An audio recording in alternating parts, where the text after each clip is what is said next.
Happy Friday to everybody on the Rob Dibble Show. Ben Darnell on your afternoon drive, one of our faves. Mike Petraglia from CLNS Media covers the NFL, MLB, covers sports. Back in Ohio now. So he's on the Bengals beat every day now at their camp, and he joins us on the Bobby V's hotline. And Trags, how you doing, buddy? Good, Ben. I'm doing well. One quick bit of breaking news, baseball related. Matt McClain was supposed to start his rehab assignment August 12th after shoulder surgery. He still may be able to do that, but they're shutting him down due to a stress reaction in his rib cage. So I just wanted to let you know that I was working on that before I hopped on the line here. I saw that on your Twitter, and also you've been at Bengals camp for over a week now, and it just seems like a lot of non-contact type injuries, things like that. Some getting into the training room and stuff like that. How is Bengals camp going right now? And how does Joe Burrow look? Joe Burrow looks good. I wouldn't say great yet, but he's making most of the throws he needs to make. I'd say some of his longer throws outside the numbers downfield have a bit of a wobble to them, but over the middle, he's throwing darts. And he looks like most of his passes are out on time. He had a bit of a rough start yesterday to 11 on 11, but recovered very nicely. And then today in 11 on 11, he hit two deep balls back-to-back that had everybody oohing and ahhing.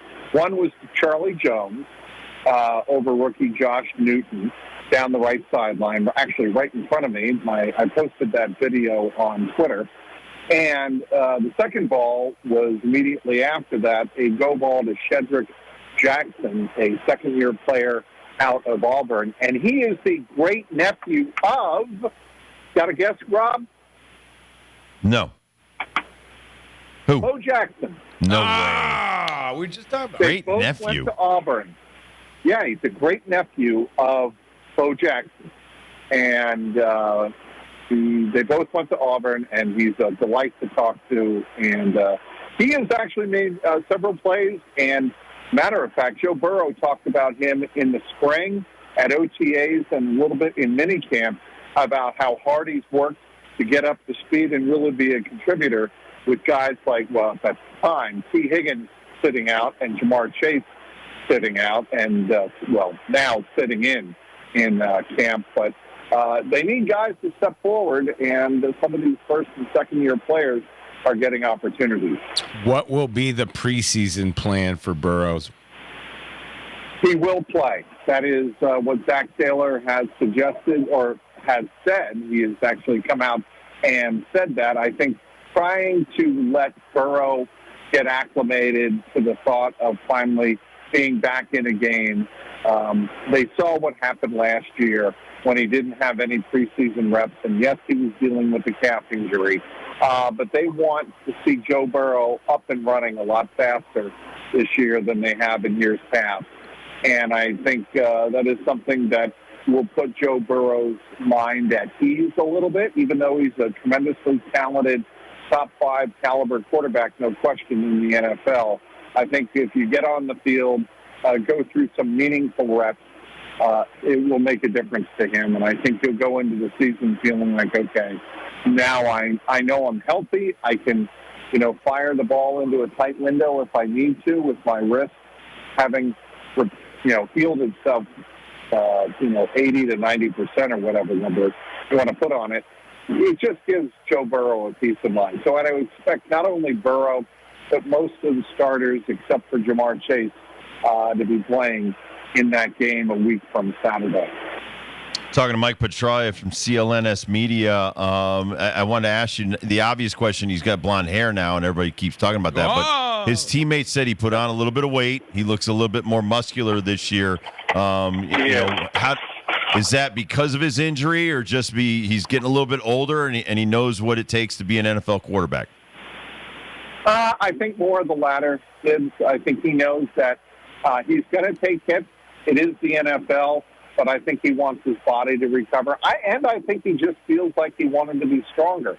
And I will tell you that in addition to putting on some weight, muscle, Looks very, very lean, but he's definitely put on muscle up top along the biceps and the shoulders and the deltoids. He looks much stronger and bigger up top.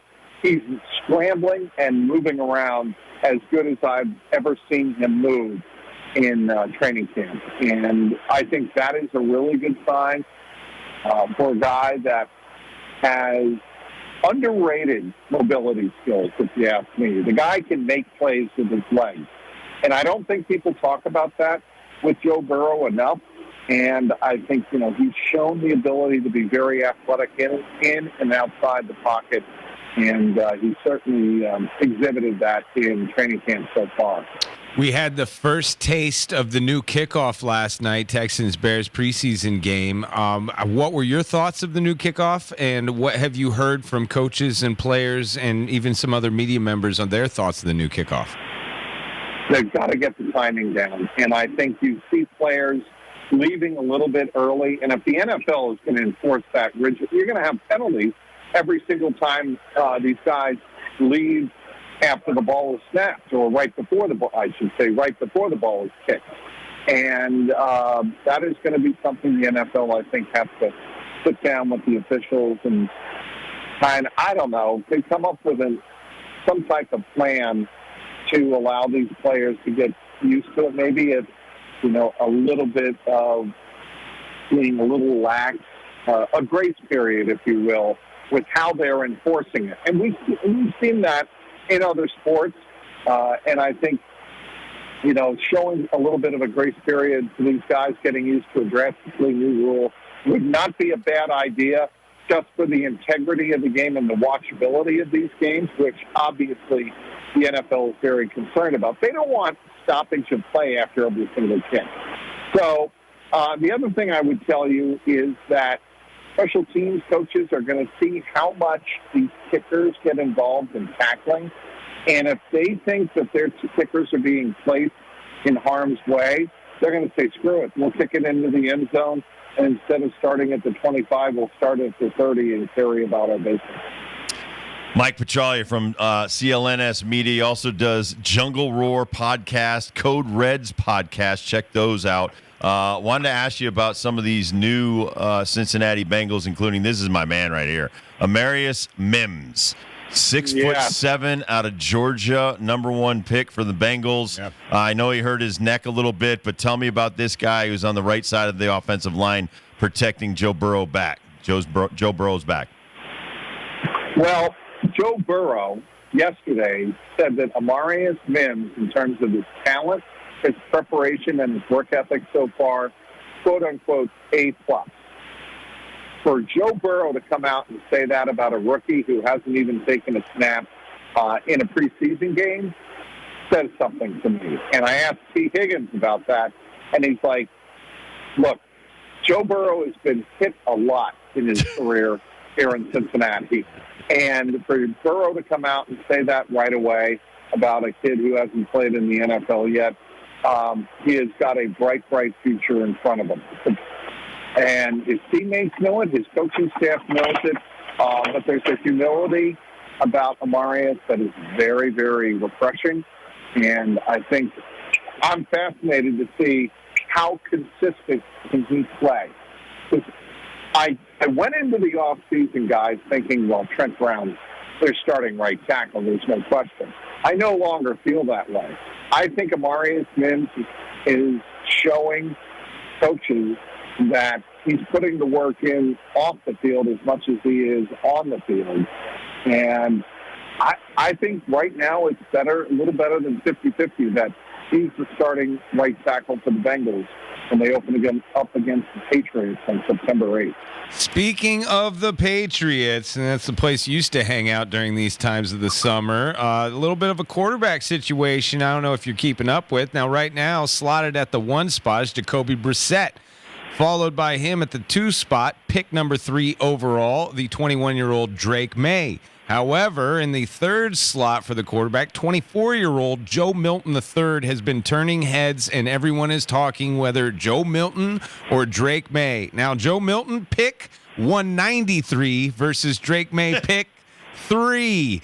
Gerard Mayo, still a first-time head coach. I know you don't know his mindset of what he's going to do, but is there a world where a pick 193 can outshine pick 3 in the summer and actually win out the job? If they really like him, I think they keep 3 quarterbacks and kind of kick that can down the road. And first of all, if Joe Milton is showing a lot of skills and a lot of maturity for a rookie, then you don't want to expose him and lose him if he's that potentially valuable to your franchise. So I think at this point you have to keep a veteran in Jacoby Brissett, right? I mean, I think that's only fair. And then I'm not cutting your number 3 overall pick, obviously. He's on the team. And then I think you keep Joe Milton, and you do not expose him to waivers to try and sneak him through to the practice squad. So I think you're keeping 3 quarterbacks if you're the Patriots. Let them work things out, naturally and organically, as they like to say. I don't know if they like to actually say that, but let it work out organically and let the dice fall where they may. Because what happens in situations like this, we see it all the time, a young player can have a stretch of 2 to 3 great days and then 2 or 3 off days. Or they can look great for 2 weeks and then have a really bad week. And you have to, if you're Gerard Mayo or if you're Elliott Wolf or Matt Groh, you have to take all of this into consideration, and the only way to really allow that to play itself out over the long term is to keep all 3 quarterbacks. Well, and I also wanted to ask you about Gerard Mayo and this whole thing with Matthew Judon. He's obviously, he wants a new contract, all that kind of stuff, but you need this guy. He's amazing. They had a little flare-up, which, again, I was asked this on another show about it, and I said, listen, that happens all the time, but it should happen behind closed doors. The media sees way too much of this stuff, and then it becomes blown out of proportion. They've already, got that. But he's following in probably the toughest coaching footsteps you possibly could in Belichick. What do you expect out of him? How do you try to change or make this team his? How long would it take, you think, to make it a Mayo identity type team with the Patriots? All you have to do if you're Gerard Mayo is keep talking to the team and harping on, I'm sure he has a series of bullet points and philosophies that he wants to hammer down and hammer into his players, the mentality he wants them to take every day they step on the practice field, every time they go into a meeting room, every time that they're together in the locker room. He wants them to understand what his philosophies are.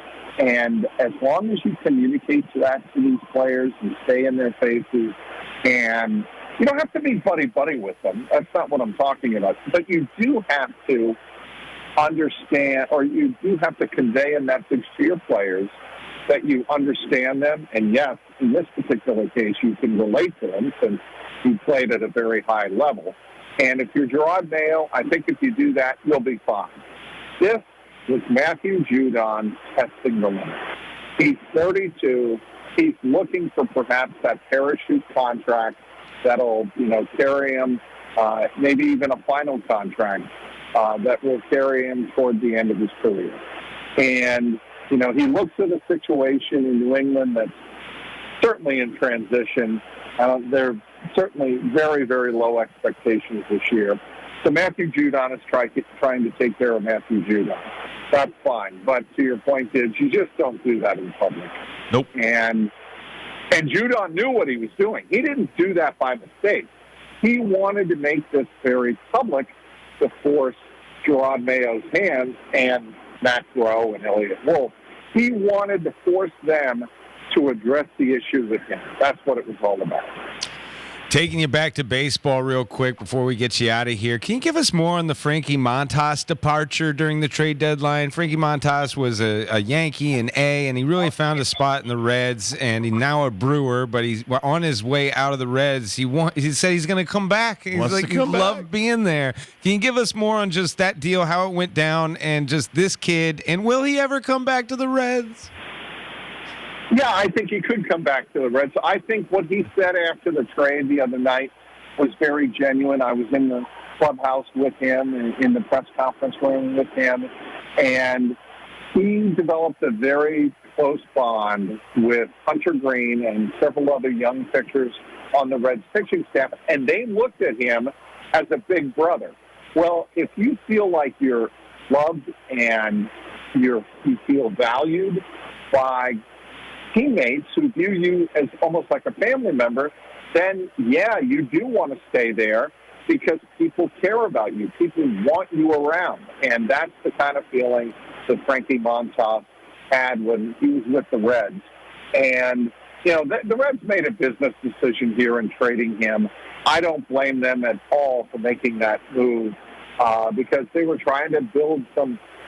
You know, Nick Kroll didn't use the word organizational depth, but when you talk about who they got, Joey Weimer, an outfielder who was immediately optioned to AAA, and Jacob Junis, who had a rough first outing on Wednesday. But you got a couple of players who could help you with depth at the major league and minor league level right away, and you got some cash back in return. So I think it was a good deal for the Reds, especially with the understanding that Frankie Montas may come back next season.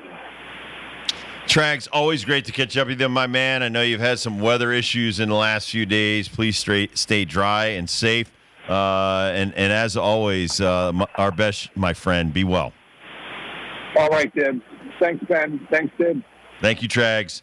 Mike Petraglia, man, like I said, check out all of his stuff that he's got going on. Jungle Roar podcast for the football, Code Reds podcast that I've been on a few times. It's fantastic. Talking some baseball and obviously CLNS media, covering all the different sports that he does, including college basketball. We'll take a quick break. We'll come back and do Dibbles and Bits next.